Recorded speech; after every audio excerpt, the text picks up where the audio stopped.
Welcome back, listeners. I am very excited because on this episode of the Writer's Advice podcast, I am joined by romance author Kandi Steiner. Thank you so much for joining us today, Kandi. Thanks for having me. I'm stoked to be here. Now, I have so many questions I want to ask you about your whole career and all the books that you have underneath your belt. But the first question I want to ask is, when did you first know that you were a writer? I've been writing since I was literally a little kid. I remember it started with writing poetry about boys in the third grade. So not much has changed. I love that. But I really found my love for it through middle school and high school. I wrote journalism, I wrote fiction, I wrote nonfiction. And by the time I went to college, I knew that I wanted to do something with writing. So I declared English creative writing as one of my majors. And that's really when I discovered that I had a love for writing novels. And when I graduated, it just happened to be when the indie romance boom was really taking off. This was in 2012. And so I just kind of dove right in head first. That's amazing. So did you have a book? Did you have some manuscripts when you were like, this is what I'm going for? Or that's when you started writing on your first book? Or how did it go from there? Yeah, so I actually primarily wrote nonfiction when I was in college. That's totally where I thought my career was going to take me. And then when I graduated, I started reading for pleasure again and not having to read all the books I was assigned to read as part of my curriculum. I totally fell into the indie romance world. And I just loved that there were so many women breaking the rules, writing books that we had never read before. And I was like, I want a piece of this. So I got an idea for my first romance book when I was in the shower, and I just kind of got out and wrote down a bunch of notes. And then I told my best friend while we were standing in line to see the last Twilight movie, I said, I am going to write a book and publish it by my 24th birthday. And she was like, oh, cool. And then I just did it. And the rest is history. Oh my gosh, I love that. I love that. There's so many places, there's so many questions I have to ask you from that, particularly when you said indie and breaking the rules. So keeping your art to yourself, was that something genuinely that you're like, no, you knew that from the start, this is something that I need to keep my own, so you have your own creative freedom that way? Yeah, I was definitely from the get-go very aware of how type A I am and how much I like to be in control. And so I've never queried an agent. I have never tried to sell my books to a publisher, other than I did have a little bit of a trial with Montlake a few years ago where I tried to sell to them, but even then I wasn't happy. And so I just continued on my own. So it's for me, I just really love being in control of what my books look like on the outside as well as what they feel like on the inside. And I'm one of those rare people that I enjoy social media. So I like representing my books online and I want to tell people what my books are about. I don't want to depend on a marketing team that's faceless to do that for me. Yeah, 100%. You get to be your own voice and you get to put it out there and have it perceived of exactly how you made it and why you made it. So I think that's really, really great. And you said that you had your first idea in the shower. I think a lot of people can relate to that, but where do your ideas come from now? When you get an idea that you're like, yes, I'm jumping on that and I need to get that started, where does all your creativity come from now? Oh gosh, a little bit of everywhere. I always say my biggest advice to any writer is to get out and live life. Like, I have this whole spiel that I give about, take a different way to work, travel somewhere you've never been before, even if it's just down the street, talk to strangers, get your heart broken, break someone's heart in return, right? All of these things have to happen, in my opinion, for you to really be able to write about them and feel them and understand them in a way that we can't do from just researching behind our computer. So I love to travel and just kind of open myself up to new experiences. I love talking to people. If my fiance was here, he would tell you that I could like talk to a brick wall or a paper bag. I love talking to people, and I'm not afraid to ask very personal questions very early on in meeting people. And I just give them the disclaimer that anything you say will be used against you in a fictional work of art. So they know that nothing is safe. Oh my gosh, I love that so much. And it is, I think, if you have that writer style brain, particularly with the characters that you write, you need to make them, I would say you're a character driven person. Would you say you're a character driven person? Yeah. Definitely, You yeah. need to make them very realistic, right? You need to put these emotions in there, and to be able to have seen that in someone else, and to be able to be out in the world and feel it for yourself, but also people read. I guess that's the apprenticeship of creating something like your books. Yeah, definitely. And I think, it also opens you up to stuff that you can't think of without being exposed to it first, right? Like you can think of an idea and then research it and make it come to life. But some of my best books, I think, were inspired by something that happened or that I saw or that I heard, and then got the idea and then started researching it. So it wasn't something I already had planted in my head. It was something that happened that sort of sparked the idea. Great example, my book, Say Yes, was a combination of two things. One of them was being in Florence with my fiance, who was my boyfriend at the time. And we were walking around and we saw all these college students who were traveling abroad wearing like FSU hoodies and stuff. And we were just kind of talking about, oh, it must be so exciting to travel abroad and like study abroad and be here in this, like, what do you think would happen if they met this person or that person? And then a few months later, I watched Before Sunrise with him, which is basically just a movie about two characters spending a night together and like talking the whole time. Yeah. And it's very humanizing, just very, it's beautiful, very artistic.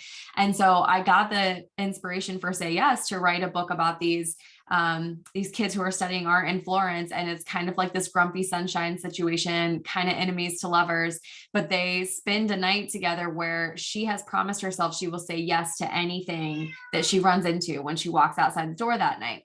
And she just so happens to run into him first. And so he's sort of taking her on this adventure through Florence and introducing her to all these things that she has to say yes to, which is very out of character for her. And I loved that. I would have never had the idea for that book if I hadn't been wandering the street in Florence and just ran into a kid in an FSU hoodie. And then I just started wondering about his life, Yeah, that is so beautiful. When you're like in the depths, or say you finish a novel, do you have this urge to travel? It's like, okay, now I've got to go now I've got to go out on an adventure of life again. And then, sit down and write. I had that during COVID where I was like, okay, COVID's really great.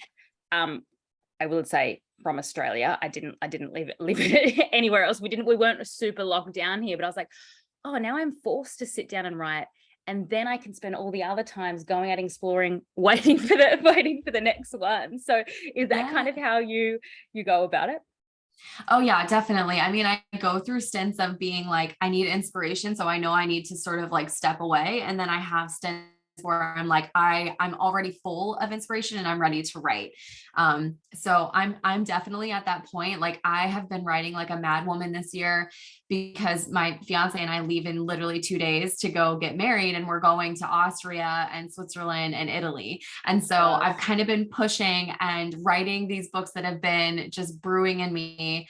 And I'm getting them out and I'm like, oh, I can feel that the tank is kind of empty and it's like the perfect timing to go on an adventure. You can just, that's gone, that's done. You can tick that off, and then you can open your mind to the rest of the world of everything that you're about to see and experience. So that is so exciting. Some people can do it both at the same time, right? Like some people can be inspired while they're also creating. And I'm definitely like, I'm in one head space or another. Yes. I'm either totally like taking everything in and sort of taking notes and figuring out what my ideas are, or I am in the process of writing it, which is not always fun, right? Like there's a lot of discipline that comes with writing. And so you can't be as like airy and floaty when you're writing. You have to be more of like in your business brain and your discipline brain, Absolutely. And with that, what does your average routine when you're writing something look like? So if I'm actively writing, I always try to get my writing done first. I'm successful with this probably about 70% of the time, but sorry, that's my cat. She's saying hi. But I have found that if I don't get my writing done when my brain is fresh, it typically takes me longer. It's more frustrating. It's not my best work. So I like to get up. I usually go for a walk. I meditate. I make my coffee. I sit down and maybe do a little bit of like journaling. And then I just dive straight into my manuscript. So I try not to open any social media or open any text messages, anything that will sort of like take me out of that zone of being with my story. and I will read over what I wrote the day before to kind of get back into the story where I was. And then I'll continue writing forward. I am a chronological writer, so Mhm. I write in order. And so typically I will try to write anywhere from like 2,000 to 4,000 words a day. It just depends on what scenes I'm writing and how it's flowing. And that's because I'm very fortunate that now at this point in my career, I write full time. So it wasn't like this when I was working full time and trying to write. At that point, it was like, 10 o'clock at night, and I would just try to squeeze whatever I could out in the last couple hours of the day. So When you were doing that though, I want to take back to that Kandi, when she was like, by 24 I'm going to put my book out there. When you're working super hard, until 10 o'clock at night, did you always have that feeling or that knowing or that dream that, yeah, this is going to be able to be my daily routine? I am going to be able to get up, go for a walk, meditate, and then sit into do exactly what I want to create every day? yeah, I mean, I think there was a lot of hard times, Mm. personally, professionally, that they sort of wear on you as a writer. But I have always been an eternal optimist. I just, in my brain and in my mind, especially when I was younger, you could not tell me there was something I couldn't do.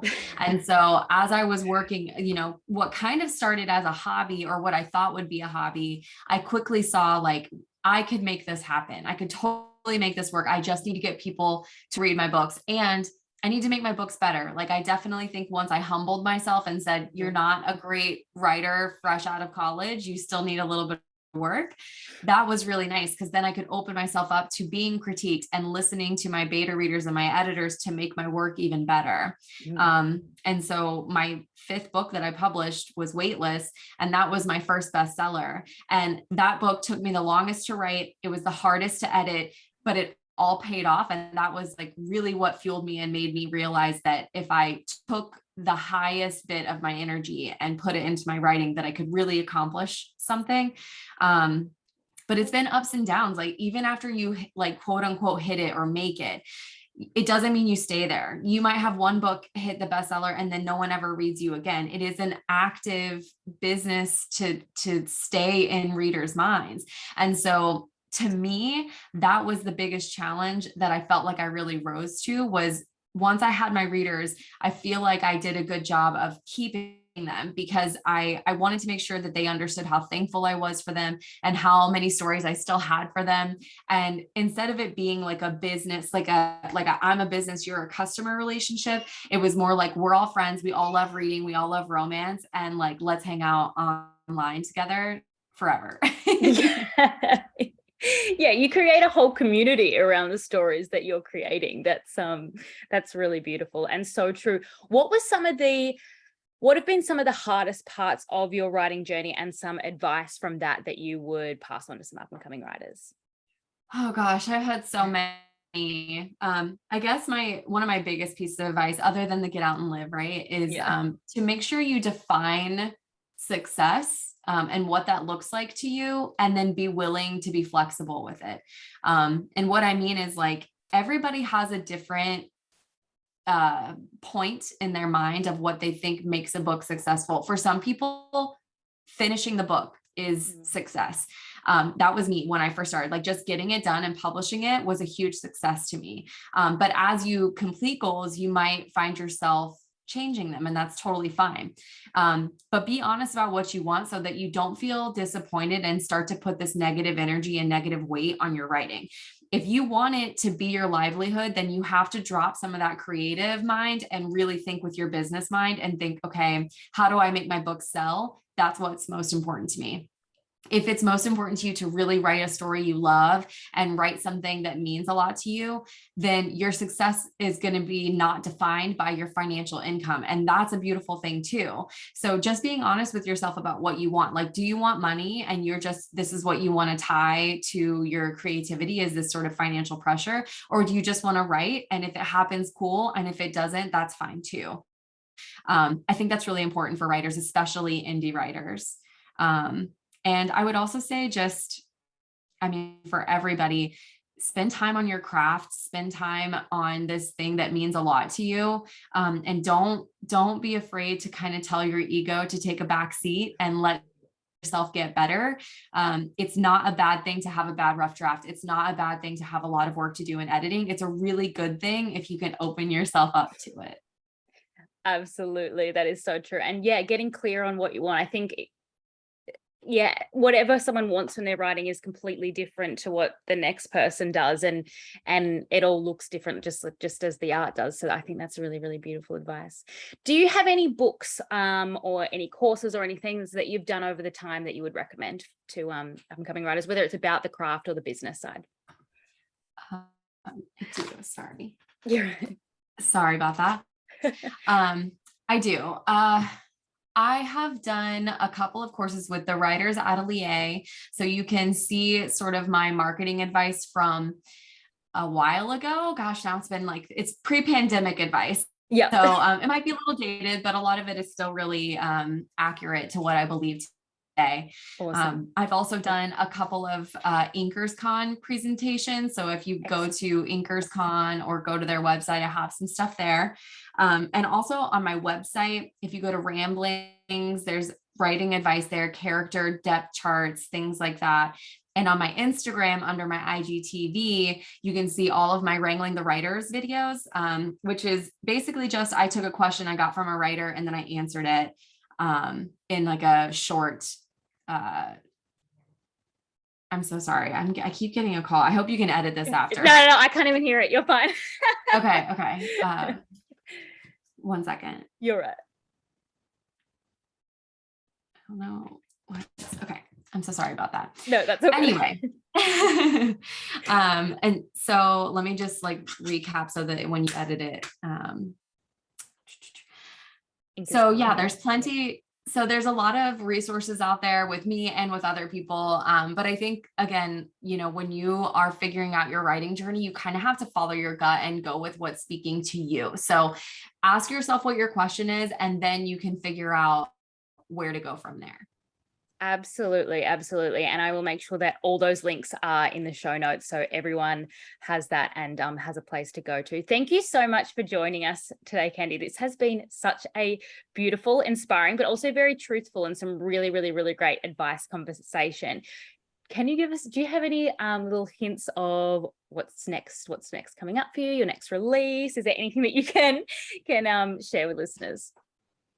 Yeah. So my next release is Quarterback Sneak, and this is book 3 in my series of interconnected standalones that follows a college football team in Boston. And so this is the quarterback, and everyone has been dying for Holden's story since I introduced him in the first book. So it's been really, really fun writing him. It's a reverse Grumpy Sunshine. He's the quarterback. She's the coach's daughter. So it's got that forbidden, angsty element. And it's also a tribute, I guess, to my more emotional side of writing. They both sort of have a traumatic past and they kind of find healing in each other. And it's been a while since I've written a really good one of those. So I really enjoyed it. And I'm just so excited. That comes out on October 19th. Perfect. Excellent. I'll make sure that's all in there as well. Awesome. Thank you so much, Kandi. And good luck. Well, not good luck. I don't know. What's the word? Congratulations. Do I say congratulations already before you've got married? Congratulations and also good luck. You don't need it. You'll be fine. Thank you so much for joining me. Thank you.